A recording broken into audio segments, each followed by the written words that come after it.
Y'all know what it is. We back. We back, y'all. Got a whiskey sour in the building now. We back. Y'all tuned in and let's get to it. This King Sam. And y'all my go-getters. Let's go. Let's go. We got something for y'all this evening, y'all. We got something for y'all. Yeah. Hold on. Let me see what I can do. Let me see. I can't mute this right now. But let me see. I might got something for it though. I can't mute it. But can I? I'm gonna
Yeah.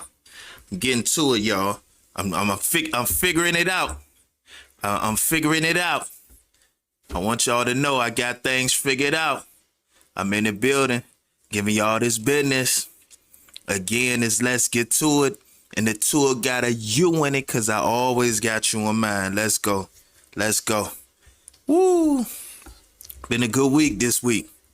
And couple good topics I want to bring into the building. The struggle. What's life if it ain't no struggle? What is life without a struggle?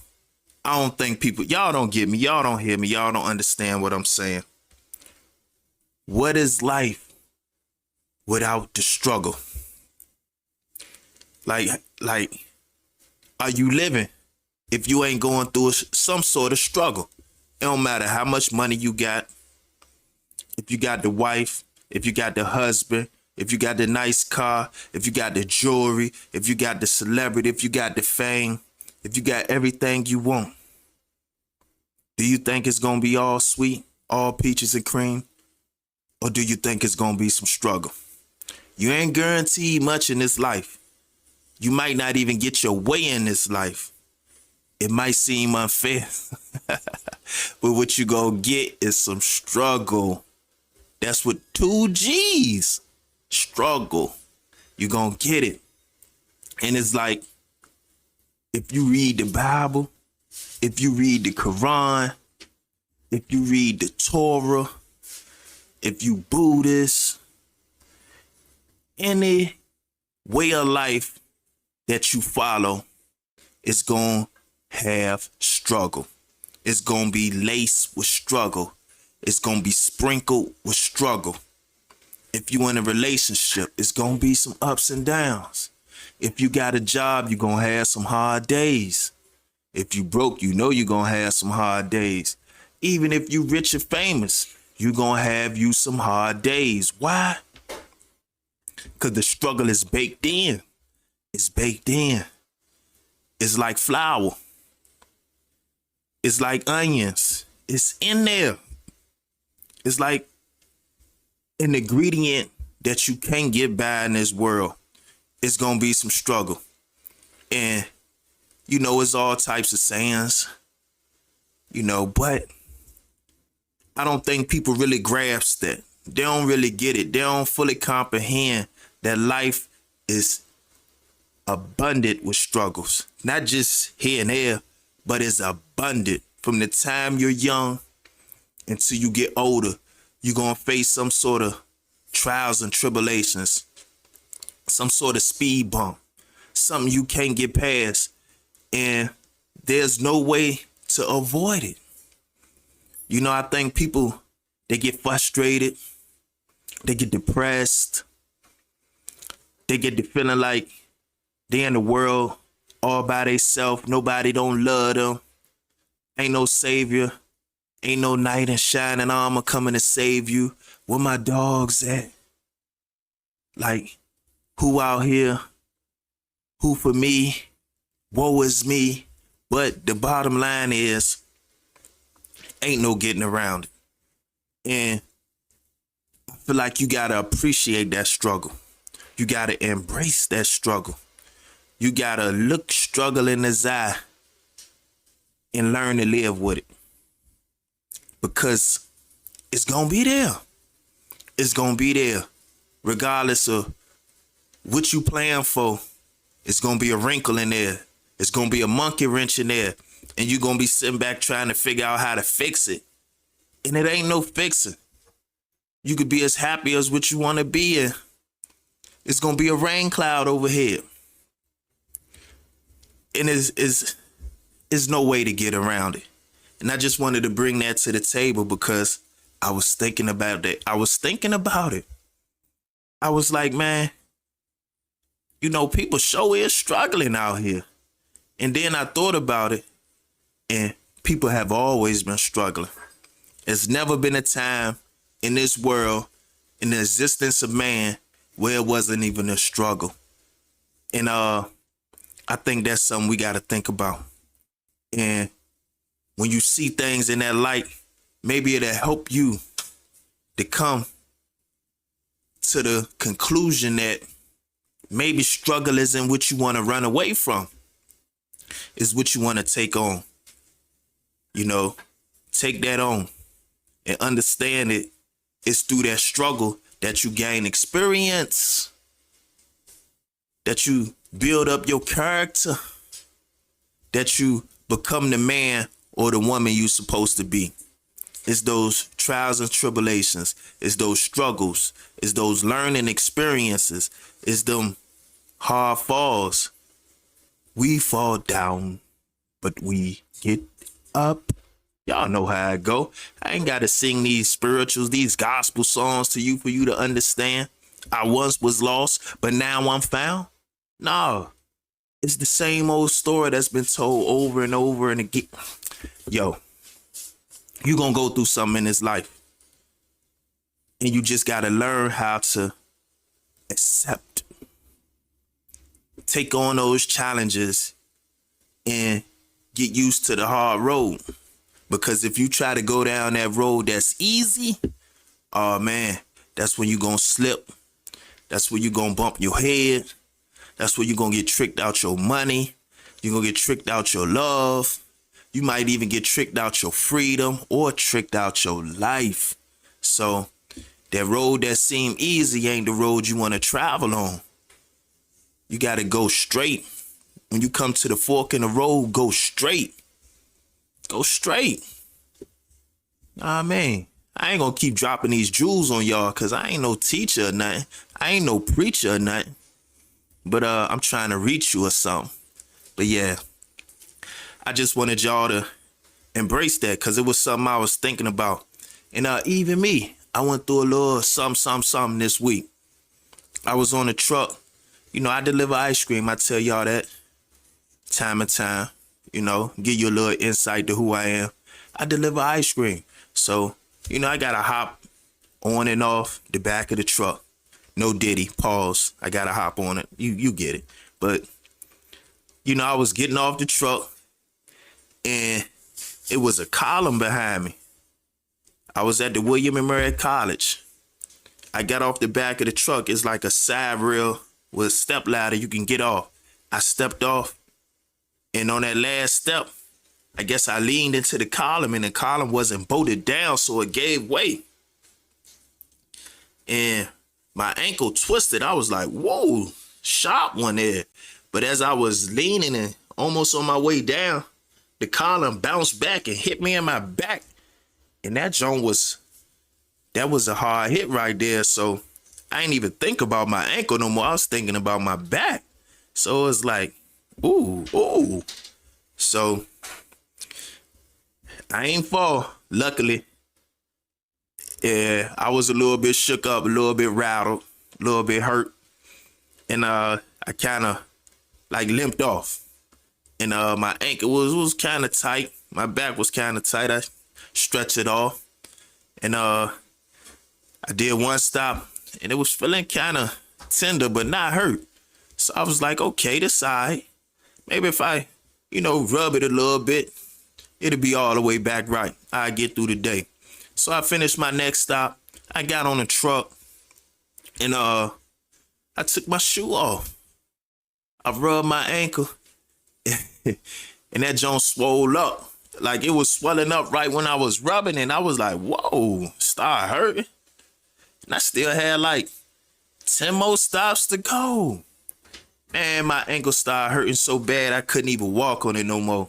For the rest of the day, I was looking like one leg Willie out this jump, bobbling like I had a peg leg. And I had to finish out the day like that. And a few times I had to stop, let some conversations drag on longer than I usually do. Procrastinate, because I didn't want to go on. I needed to take a break and rest my ankle. So a couple of stops, I just sat there and was talking a little bit too much. And I know they probably was like, "Who? Go ahead, go to your next stop." I needed a break. I needed a pause for the cause. And I called my supervisor. I told him what happened. He said, wrap it up so you can be ready for tomorrow. I'm like, ready for tomorrow? What an incident report at? Oh man, I fell on a job. Supposed to be he was like, oh, wrap it up. So, I wrapped it up. I iced it down, put the heating pad on it. And I got this, I think it's a copper fit or some sort, but they like got copper in it, and it's like a sleeve for my ankle with a wrap around it. You wrap it one way, you wrap it the other way, and they got the Velcro straps. So I put that on, and I got these Nike socks, and they almost like compression socks, almost. So with the ice and the heat, and then a wrap, and then a sock on top, then I put some boots I had, and I put the arch support under that joint so my foot wouldn't fall flat when I'm walking, because I couldn't really lift up on the balls of my feet. Couldn't walk on my toes too heavy because I didn't want to push off and damage. If I had any soft tissue damage, I didn't want to do any more, add any more to it. So what I did was I just put the arch support in there. That way I wouldn't have to pop, come all the way up, because it's all the way on the arch. And it ain't give me much problem the next day, but I wasn't trying to test it. So it happened on Wednesday. I got through Thursday, and then I did the same treatment, ice, heat pack. Shout outs to Oscar Robertson, the old NBA veteran who came up with the contrast treatment. That's when you put the ice on it, and then you come with the heat on it. And I think that's where the icy hot treatment came from, the contrast treatment that Oscar Robertson came from. If y'all don't know who Oscar Robertson is, he was a walking triple-double before Russell Westbrook. I think he played for the Kansas City, if I ain't mistaken, back in the day. I don't know what team it was. Was it the Kansas City Warriors? I don't know. I think so. But Oscar Robertson, big shouts out to him, because I use it. And like I said, I ain't 100%, but I think I'm like right around 92. And I ain't know if I was gonna make it. I was hoping I ain't slip and re-aggravate the injury. And luckily, nothing happened. I skated through. And I'm resting. I got today and tomorrow rest. Hopefully I come back Monday 100% ready to play game speed, y'all. But that was my struggle.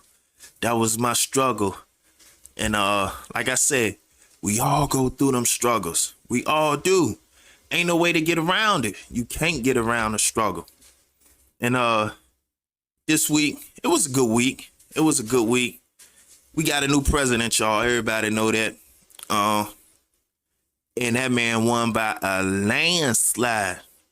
I was watching the elections. He won by a landslide. That won't even close. It won't nowhere near close. I was looking at that. That was a blowout. A blowout. A blowout. Like he led all the way through. When the first couple electoral votes came through, that man was rocking. He was rocking Kamala Harris socks. He was rocking her socks. Like bing, bing, bing. I looked, it was 100 and something to 7. I was like, okay, maybe she'll grab this. Nope, bing, bong. Trump knocked her out the socks. People went out to the polls and they showed their support for that man. And congratulations to him. He won. He won. All that crying he did. He crying about, voter fraud, something wrong. He ain't crying when he wins. It's only fake when somebody else win, but when he win, everything just right. If somebody else win, they cheated. Like, oh man, Trump, he our president though. So congratulations to him. Tip my hat. That man, he ran a royal flush. A Boston. If you play spades, that man ran a Boston on Kamala Harris. And they say the Latinos came out and supported that man. They said black people came out, supported that man. They said some women came out, supported that man. That man, he won by a landslide. It won't even close. It won't even close. And, for the next 4 years, Donald Trump for president. So we're going to have to, he our president. Like every one of the others that came before him. You might not agree with all his politics, but hopefully, he shows himself to be our president. He shows some compassion and he leave it better than he found it. That's what we gonna look forward to. That's what we wanting it to be. But you know how the story go. When it comes time for you to express yourself, you got to go out there and hit the poll. You ain't no stripper, but hit the poll. Okay. Around our way, our local elections, we had Marcellus Harris, his wife Rashina Harris. They both won. He won city council. She won school board. I grew up with him, played ball with him, football. When I came back from Jersey, he was on crutches. I do remember that he was on crutches. Think he hurt himself playing basketball. And time the football season was back around, he was ready to play. He started off as a quarterback. He was like a running mobile quarterback. But then Mike Vick came in. And then they slid him to like halfback / I guess he was a do-it-all utility type guy. Because he might return punts. He might come in for a wildcat formation. He might be in the slot. He was a do-it-all type of fella. He was a do-it-all type of fella. And I think he was an Iron Man back then. Because I think he played cornerback too, or safety. I think he played all the positions. He was very fast. He was an excellent athlete. Excellent athlete. Marcellus Harris. B2. Congratulations. Who else I talked to this week? I talked to an old football player, teammate of mine. Just an old friend of mine, Terry Finner. Y'all might know him by Double XL. I think he's a principal now. He's a principal now. Principal. I think he was coaching for a little while. But I ran into him at the store. Asked him how he was doing, try to connect, exchange numbers with him. Hopefully I could get with these guys, hash out the details so we could get some content, get some interviews, because both of these people are very impactful in the city of Newport News, all the way from downtown to Denby. You know, these guys got deep ties in our city. Both of them community activists. Both of them put work in. Both of them work with youth. And they both overall upstanding men. So, you know, hopefully I could get on the same scheduling as them and we could get together and have a conversation so I could share with y'all. You know, of course, I talked to Eric Davis, you know, Elise Pro Barbershop right up there on Denby Boulevard, 368 Denby Boulevard. You know, we had some good conversations in there today. You know, one of these days we got to set up. We got to set up when I get this a little bit more together, when I'm more proficient and I'm satisfied with the product I could put out. I want to do like a small barbershop talk. Go in there where it ain't just the guest. It's more what a barbershop talk is meant to be with the barber. The barber is the centerpiece.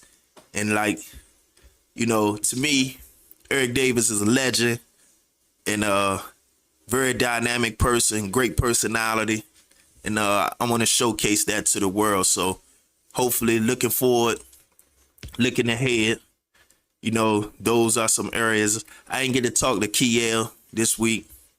That's Pastor D'Amica Kelly. But I probably talked to him either. I should have called him today. But these guys, they very busy men. And it's hard to catch up with them sometimes. Sometimes I could catch up with them during the week and kind of schedule an appointment. But these are some busy men.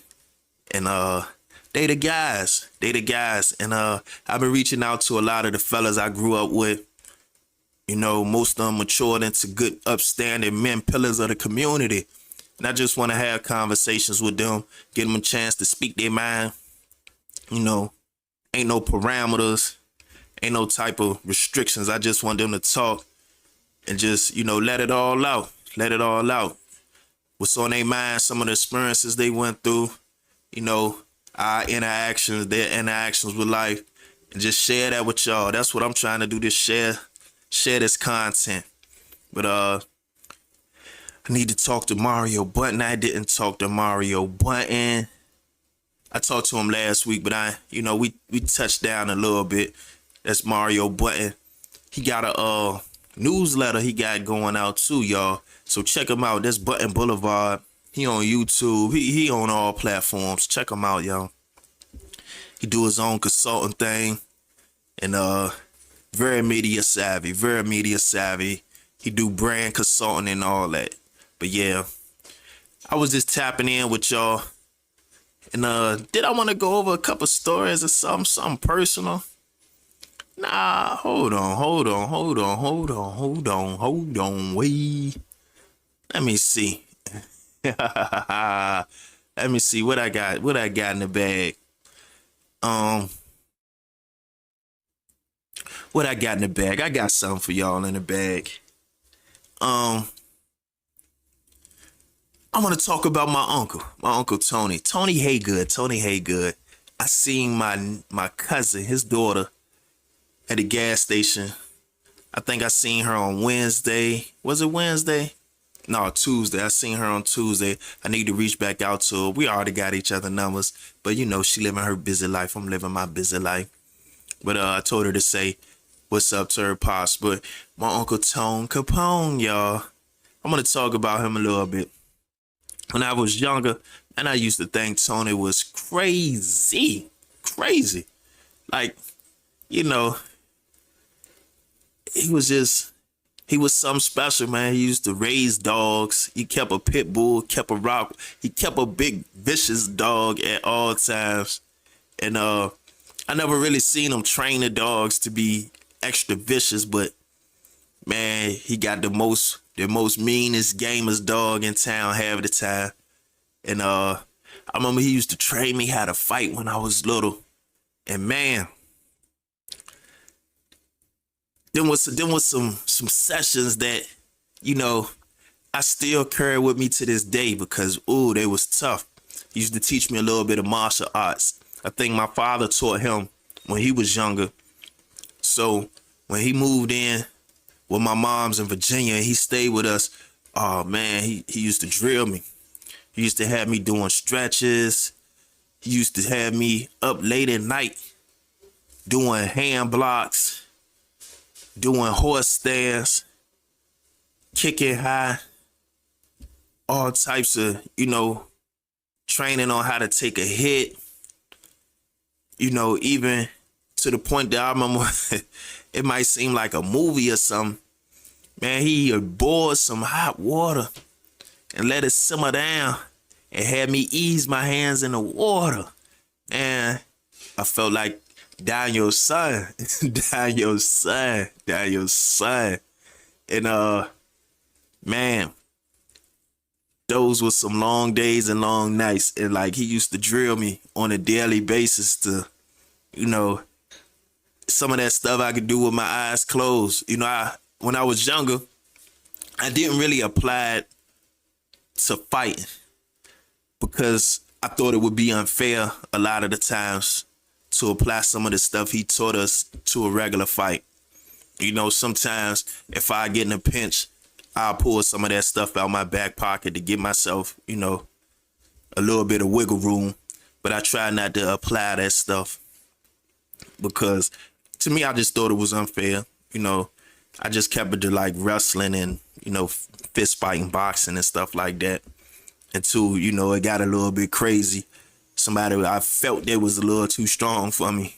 I just, pull something out the back pocket to kind of even the fight. But I try not to, do too much. Cause I ain't, just keep it fair and square. Shoot a fair one. I won't trying to hurt nothing. I'm just trying to prove myself. But yeah, I can just remember my Uncle Tony, man. To me, back in the day, he was a larger than life figure.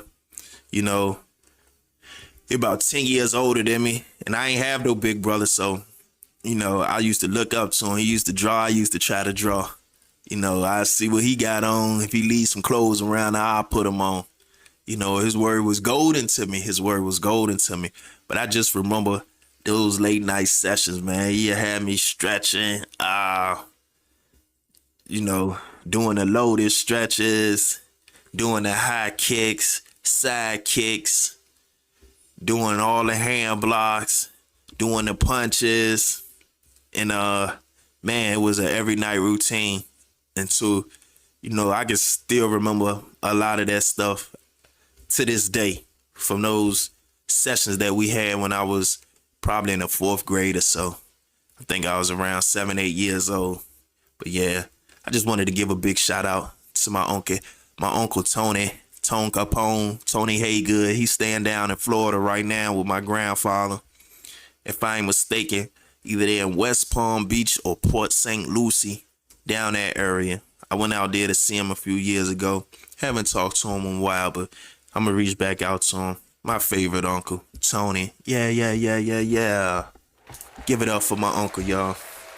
But that was just a little short something I wanted to share. I didn't want to get too deep. It seemed like, and when I was younger, every fight I got in, it seemed like he was somewhere around the corner, like, do this, do that, do this, put your back against the wall. Don't be scared, this, that, this. And I could always hear his voice out of everybody coaching me to a win. So, yeah, big shout outs to my Uncle Tony. But, like I started this off, y'all, in life, there's going to be some struggles. But just because you're struggling doesn't mean it's over. That's just a sign that you're alive. How you going to know a good time if you ain't never been through a struggle? How? It ain't no way around it. So I want us to embrace, not saying we got to enjoy it, but embrace it and recognize it for what it is. It's a struggle, and life is going to be abundant. It's going to be filled up. It's going to be rife with struggle. That's what life is all about. You can ask anybody with money, and if they tell you or get you to believe anything different, they lying. So just keep in mind, man, that's something we're going to have to deal with. And again, this King Sam podcast, let's get to it. And that's to it with a U, because I always got you in mind. And y'all my go-getters. Let's go. Let's go. We back in business, Baltimore. But I'm about to close this thing out, so y'all have a good evening. And if y'all going through a struggle, man, embrace it. Embrace it, y'all. Yada I mean?